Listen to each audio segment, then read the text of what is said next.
Welcome to Stenospark again.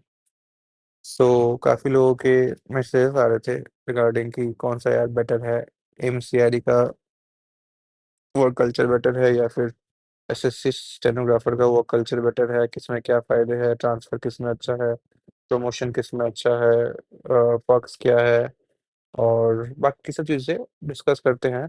मैं दोनों का सब बताऊंगा, प्रोज एंड कॉन्स भी बताऊंगा एंड दोनों का हर एक पॉइंट का मैं डिफरेंशिएट करूंगा, किसमें क्या फ़ायदा है, किसमें क्या फ़ायदा है। ठीक है, तो हम करेंगे डिस्कस वर्कलोड, किसमें वर्कलोड कम है, वर्कलोड ज़्यादा है, किसमें सैलरी कम है, किसमें सैलरी ज़्यादा है, प्रमोशन क्राइटेरिया किस पे अच्छा है, किस पे बेकार है एंड उसके बाद ट्रांसफर पॉलिसी है, रिक्रूटमेंट बॉडी कौन होती है। ओके, तो in case of SSC stenographer recruitment body होती है SSC and in case of AIIMS CRE stenographer AIIMS generally individually करवाती है या फिर अभी क्या चल रहा है, पहले करवा रही थी सारी एम्स इंडिविजुअली अपना रिक्रूटमेंट एग्जाम करवाती थी, बट अभी क्या हो गया है, एम्स सीआरई जैसे एसएससी है, same AIIMS CRE conducting body बन गई है, दैट इज एम्स दिल्ली, जो ये पूरा रिक्रूटमेंट संभालती है। ओके, तो पोस्टिंग की बात करते हैं। जनरली हम एम्स सॉरी एसएससी स्टेनोग्राफर में पोस्टिंग सेंट्रल गवर्नमेंट मिनिस्ट्रीज में होती है, लाइक एमईए हो गया, डीओपीटी हो गया, सीबीआईसी, सीबीटीटी, इन जगह पे पैन इंडिया पोस्टिंग होती है। ओके, जहाँ पे होता है अवेलेबल है। और अगर पोस्टिंग की बात करें तो इनकी जनरली पोस्टिंग जो जो एम्स है, जो एम्स है उन जगह जगह पे पोस्टिंग होती है।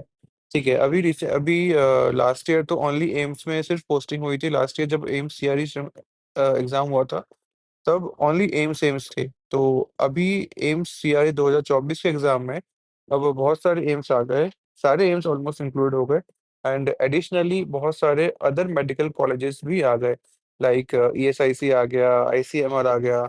सो in future may be more medical colleges will be involve, तो होप फॉर द बेस्ट। फिर अगला अगर बात करें तो ट्रांसफर, एसएससी में जोनल ट्रांसफर्स होते हैं, वेयरएज इन एम्स सीआरई कोई ट्रांसफर नहीं होता। जिस एम्स में आप घुस गए, आप उस you gonna spend your whole career in that AIIMS until and unless AIIMS की ट्रांसफर पॉलिसी नहीं आती। ओके, ट्रांसफर पॉलिसी मतलब कि अगर सपोज करो आप दिल्ली में रहते हो एंड आपकी जॉब भोपाल लग गई है, so if you want to come to Delhi it's impossible, आपको भोपाल में ही रहना पड़ेगा। ट्रांसफर पॉलिसी आने के बाद मे भी कंसिडर किया जाए as per availability and as per the request. ठीक है, अगर वर्क कल्चर की हम बात करते हैं, वर्क कल्चर जनरली जैसे typing, ministerial job, ministerial notes and इसमें भी जनरली डिपेंड करता है कि आपकी पोस्टिंग कहाँ पे है इन AIIMS.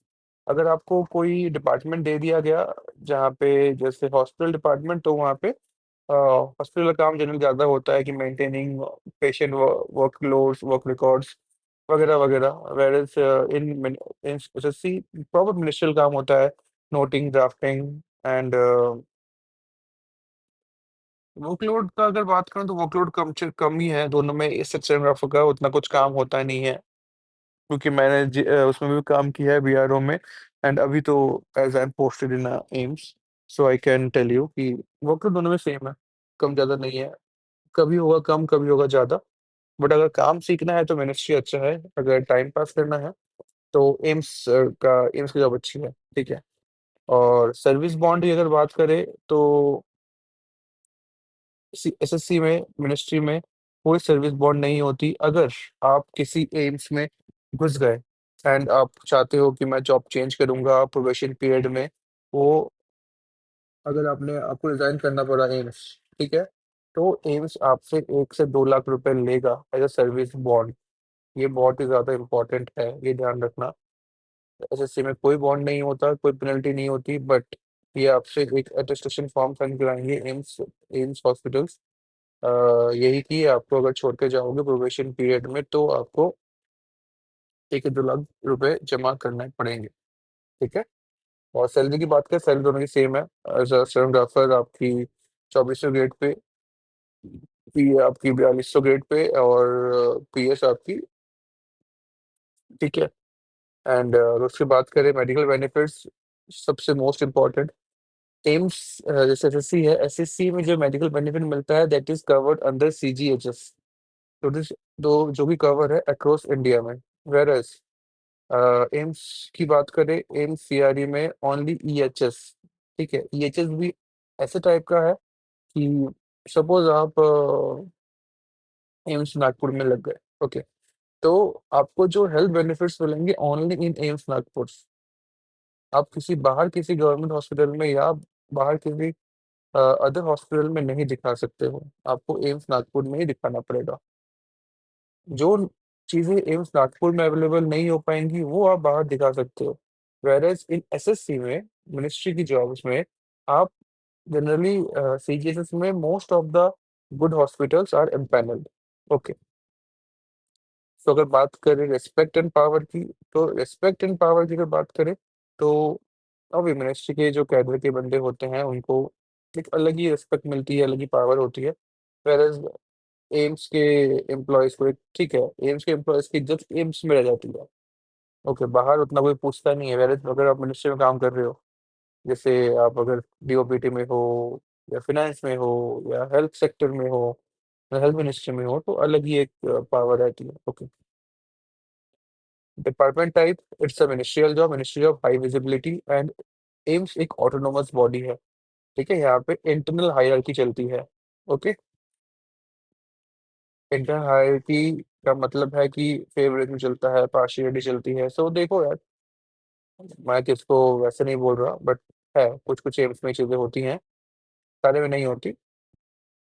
Depends, it totally depends on the AIIMS to AIIMS. But ठीक है, that's a part of job, वो हर जॉब में होती है थोड़ी बहुत।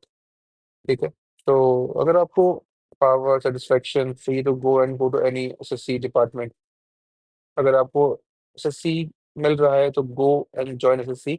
एमसीआरई मत सोचना।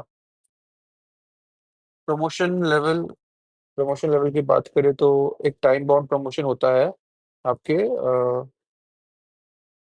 एसएससी में। Where as